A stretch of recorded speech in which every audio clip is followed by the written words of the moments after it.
உருட்டையா TV நேயர்களுக்கு வணக்கம். நமது சேனலை லைக், ஷேர், சப்ஸ்கிரைப் பண்ணுங்கள். இப்போது கதைக்கு செல்லலாம். தமிழகத்தின் வட மாவட்டத்தில் அமைந்துள்ள ஒரு கிராமம், வளர்ந்து வரும் கிராமம். அந்த கிராமத்தின் வெளிப்பகுதியில் ஒரு அடுக்குமாடி குடியிருப்பு இருந்தது. அது 4 அடுக்குகளாகவும் அதில் உழைக்கும் வர்க்கத்தினர், மத்தியதர மக்கள் வசித்து வந்தனர். அவர்கள் அவ்வப்போது குடியேறுவதும் பின்பு விலகுவதுமாக இருந்தனர். அந்த குடியிருப்பின் முதலாளி கிச்சா மேஸ்திரி. அவரது பெயர் கிருஷ்ணன். அவரை கிச்சா என்பார்கள். கிச்சா மேஸ்திரி என்பவர் அவர் நிறைய மாடிகளை, அடுக்கு மாடிகளை கட்டி விற்பனை செய்வது போன்ற வேலைகளை செய்து வந்தார். அந்த குடியிருப்புக்கு பெயர் பேயம்மாள் குடியிருப்பு என அழைக்கப்பட்டது. அந்த பெயர் வந்த கதை ஒன்று இருக்கிறது.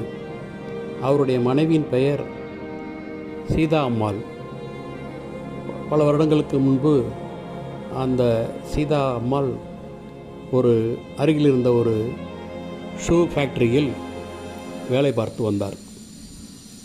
அவ்வாறு வேலைக்கு சென்றுவிட்டு ஒரு நாள் ஷிஃப்ட் முடிந்து இரவு துவங்கும் வேளையில் தனியாக தன் வீட்டுக்கு நடந்து வந்து கொண்டிருந்தார். அப்படி வரும் வழியில் மேகங்கள் சூழ்ந்து மழை பெய்யும் அறிகுறி வந்துவிட்டது. ஆகவே சீதா அம்மாள் சற்று குறுக்கு வழியாக தன் வீட்டுக்கு விரைவில் செல்ல முயன்றாள். அவள் அப்போது நிறைமாத கர்ப்பிணியாக இருந்தாள். சீதா அம்மாள் அந்த சற்று காடு அமைந்த பகுதி வழியாக குறுக்காக நடந்து வந்து கொண்டிருந்தாள். இடியுடன் மழை சற்று அதிகமாக பிடிக்கவே அவள் அங்கிருந்த ஒரு மரத்தின் அருகில் சென்று நின்றாள். அப்போது அது ஒரு புளிய மரம். அந்த புளிய மரத்தில் ஒரு பேய் இருந்தது.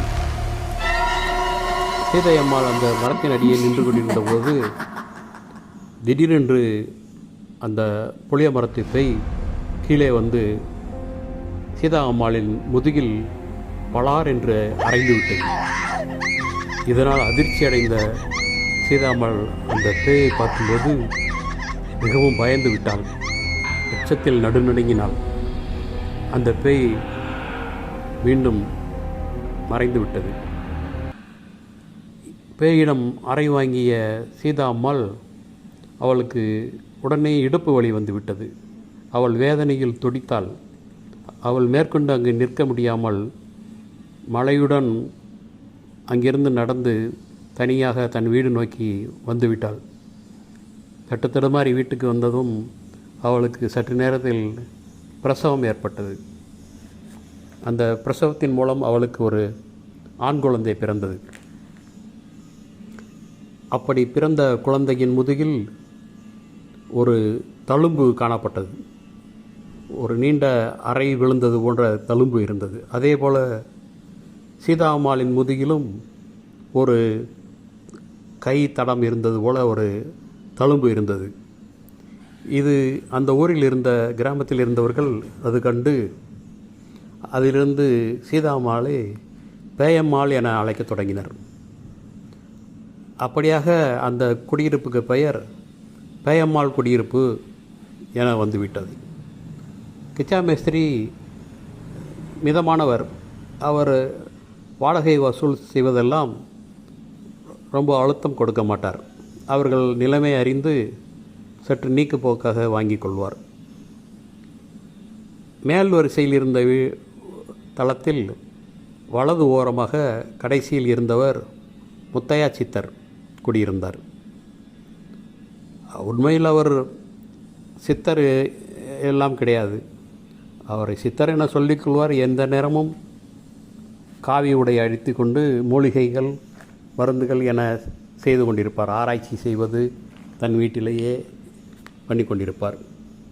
சிறு வயதிலிருந்தே அவர் காடுகளில் சுற்றி திரிந்து காடுகளில் இருந்த சித்தர்களுடன் பழகி பல மூலிகை விஷயங்களை கற்றுக்கொண்டு அதில் ஆர்வமாகி அதிலேயே தன் வாழ்வை செலவழித்து கொண்டிருந்தவர். அவருக்கு திருமணமாகி அவர் மனைவி பெயர் கார்த்திகா. சில வருடங்களுக்கு பிறகு அவர்களுக்கு ஒரு பெண் குழந்தை பிறந்தது.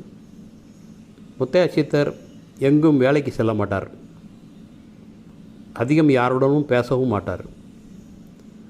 தான் உண்டு தன் வேலையுண்டு என இருப்பார். ஏதாவது பொருட்கள் மட்டும் வாங்கி வருவார். யாருக்காவது மூலிகை தேவை என்றால் அவர்களுக்கு மருந்து செய்து கொடுப்பார். மற்றபடி கலகலப்பாக இருக்க மாட்டார். அவரது மனைவி கார்த்திகா தனக்கு வரும்படிக்காக பல வீடுகளுக்கு சென்று வீட்டு வேலை செய்து ஏதோ வருமானம் வாங்கி கொண்டிருந்தாள். இவர்களுக்கு நீண்டகால இடைவெளிக்கு பிறகு ஒரு பெண் குழந்தை பிறந்திருந்தது. அதன் பெயர் திவ்யா. அவர்கள் மிக ஆசையாக அதை வளர்த்தார்கள். அதற்கு தற்போது 2.5 வயது ஆகிக்கொண்டிருந்தது. முத்தையா சித்தர் தன் வீட்டிலேயே மூலிகை ஆராய்ச்சி செய்து வந்தார். அங்கேயே அதற்கான குடுவைகள், கண்ணாடி பாட்டில்கள், பல பொருட்களை வைத்து நெருப்பு மூட்டி பல விஷயங்களை செய்து கொண்டிருந்தார். அவருக்கு ரசவாதம் என்னும் முறைப்படி தங்கம் செய்ய முடியும் என அவர் உறுதியாக நம்பினார். அவர் இளமையில் பழகிய சித்தர்கள் அது பற்றிய ஆராய்ச்சிகள் நிறைய செய்ததை அருகிலிருந்து பார்த்தவர் இவர்.